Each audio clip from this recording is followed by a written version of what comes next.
கிறிஸ்துவுக்குள் பிரியமுள்ள சகோதர சகோதரிகளை, பலன் தரும் தேவன் எபிசோட் 1587க்காய் கர்த்தரை துதிக்கிறேன், மகிமைப்படுத்துகிறேன். கர்த்தருடைய வார்த்தைகளை நாம் தியானித்து வருகிறோம். இந்த நாளிலும் ஏசாயா 12:6 சொல்லுகிறது, சியோனில் வாசமாய் இருக்கிறவளை நீ சத்தமிட்டு கெம்பீரி, இஸ்ரவேலின் பரிசுத்தர் உன் நடுவில் பெரியவராயிருக்கிறார். சியோனில் வாசமாய் இருக்கிறவளை, கர்த்தருக்கு பிரியமானதை செய்கின்றவர்கள், கர்த்தரிடத்தில் வாசமாய் இருக்கிறவர்கள், கர்த்தருடைய பார்வையில் நிற்கிறவர்கள்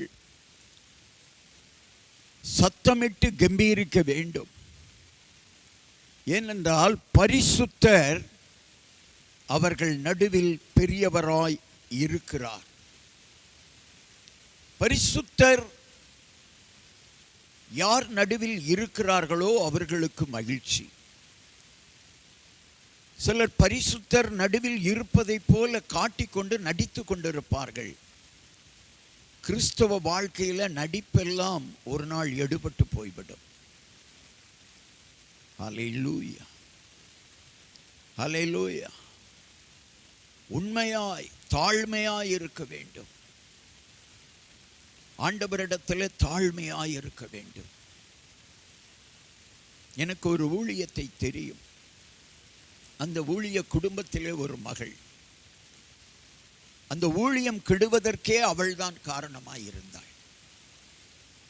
இது அந்த பாஸ்டருக்கு எப்படி தெரியும் என்றால், ஆண்டவர் ஒரு நாள் பாஸ்டரை அழைத்தார்.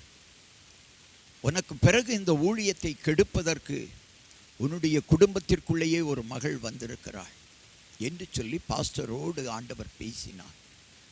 பாஸ்டருக்கு ஒன்றும் ஓடவில்லை. கர்த்தர் நடுவில் இருப்பதை போல காட்டிக்கொள்ளுகிறாளே ஆண்டவரே என்று சொல்லி அவர் ஜெபித்த பொழுது ஆண்டவர் சொன்னார், வேஷம் போடுகிறாள், இந்த வேஷத்தை நான் உனக்கு காட்டுகிறேன். ஆண்டவரிடத்தில் அந்த பாஸ்டர் கேட்டார், நான் என்ன செய்ய வேண்டும்? ஊழியம் தொடர்ந்து தலைமுறை தலைமுறையாய் நடக்க வேண்டுமே ஆண்டவரே என்று அந்த பாஸ்டர் கேட்ட பொழுது, நீ பொறுமையாயிரு, ஏற்ற வேளையிலே அவளுக்கு ஒரு அடி விழும், அதற்கு பின்பு அவள் சரியாவாள் என்று சொன்னார். இந்த செய்தியை கேட்டுக்கொண்டிருக்கிற என் அன்பு சகோதரிகளே, உங்களுக்காகத்தான் இந்த வார்த்தை. அன்றைக்கு அந்த பாஸ்டரோடு பேசின ஆண்டவர் பொறுமையாயிரு என்று சொன்னார், அமைதியாயிரு என்று சொன்னார்.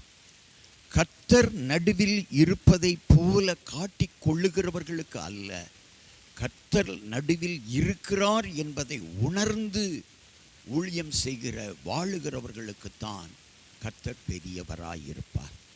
எல்லாருக்கும் கர்த்தர் பெரியவராய் இருக்க மாட்டார். நல்ல கவனிங்க, கிறிஸ்தவர்கள் ஏன் நிறைய பேர் ஊழியத்தின் போர்வையில் கர்த்தர் என்னோடு இருக்கிறார் என்று சொல்லி ஏமாற்றி கொண்டிருக்கிறார்கள். எல்லாருக்கும் கர்த்தர் நடுவில் இருக்க மாட்டார். ஹல்லேலூயா. கர்த்தர் யாருடைய நடுவில் எல்லாம், யாருடைய இருதயத்தில் எல்லாம் இருக்கிறார்களோ அவர்கள் முகத்தை தேவன் பரிசுத்தப்படுத்துவார். முகத்திலே பார்த்து கொள்ள முடியும், வாழ்க்கையில் பார்த்து கொள்ள முடியும். எனவே கர்த்தர் உங்கள் நடுவில் இருப்பார், ஆனால் பெரிய காரியங்கள் உங்களுக்கு நடக்கும். ஏனென்று சொன்னால் அவர் பெரியவராயிருப்பார். நான் சொன்னேனே, ஒரு பாஸ்டருடைய குடும்பத்திற்குள்ளே நுழைந்து விட்ட ஒரு சகோதரி, அந்த ஊழியத்தின் கேடுகளுக்கு, ஊழியத்தை அழிப்பதற்கு சாத்தான் அந்த சகோதரியை பயன்படுத்தினதை போல வாழக்கூடாது. கர்த்தரிடத்தில், நல்ல கவனிங்க, கர்த்தரிடத்தில் நாம் பரிசுத்தமாய், கர்த்தரிடத்தில் அன்பாய், கர்த்தருடைய ரட்சிப்பை பெற்றவர்களாய், தாழ்மை உள்ளவர்களாய், இன்னும் சொல்லப்போனால் கர்த்தருடைய வேலைக்காரர்களாய் இருக்க வேண்டும். எஜமானர்களை தேவன் அழைக்கவில்லை. ஆண்டவருடைய ஊழியத்திற்கு எஜமானாய் இருக்க வேண்டும் என்று யாரையும் அழைக்கவில்லை. அழைத்தவர்கள் எல்லாரையும் தேவன் ஊழியக்காரராய், வேலைக்காரனாய்த்தான் அழைத்திருக்கிறார். அல்லேலூயா. ஹல்லேலூயா. எனவே ஆண்டவரிடத்தில் தாழ்மையாய் வேலைக்காரராய் யாரெல்லாம் இருக்கிறார்களோ அவர்கள் வாழ்க்கையில் கர்த்தர் அற்புதம் செய்வார். கர்த்தர் நடுவில் இருப்பார். பெரிய காரியங்களை காண்பார்கள். கண்களை மூடி ஜெபிக்கலாம்.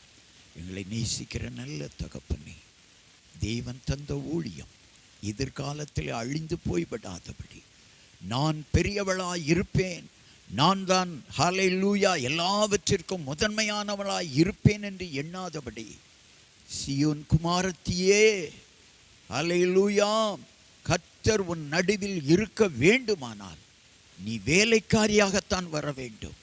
வேலைக்காரியாகத்தான் கர்த்தர் அழைத்திருக்கிறார், எஜமானராக அல்ல. யாரையும் எஜமானராக ஆண்டவர் அழைக்கவில்லை, வேலைக்காரியாக அழைத்திருக்கிறார். ஹல்லேலூயா. வேலை செய்கிறவர்கள், ஆண்டவருக்கு வேலை செய்கிறவர்களை கர்த்தர் பெரியவர்களாய் மாற்றுவார். கர்த்தர் அவர்கள் நடுவில் இருப்பார், ஆசீர்வாதங்களை தருவார். வேலைக்காரியாய் ஹல்லேலூயா. அந்த வேதம் சொன்னதை போல ஹல்லேலூயா, சியோனில் வாசமாய் இருக்கிறவளே, நீ மகிழ்ச்சியாய் இருக்க வேண்டுமானால், கர்த்தர் உன் நடுவில் இருக்க வேண்டுமானால் நீ வேலைக்காரியாகத்தான் இருக்க வேண்டும். ஆண்டவருடைய வருகை பரியந்தம் நீ அவருடைய வேலைக்காரியாய் இருப்பாயானால் கர்த்தர் பரலோகத்தில் உனக்கு இடம் கொடுப்பார். நீ எஜமானியாய் மாற வேண்டும் என்று நினைத்தாயானால் அழிவு உன்னை தேடி வரும். வேலைக்காரியாய் இரு, கர்த்தர் பரலோகத்திலே உன்னை ஆயத்தப்படுத்துவார். இயேசுவின் நாமத்தில் ஜெபிக்கிறேன் பிதாவே, ஆமென்.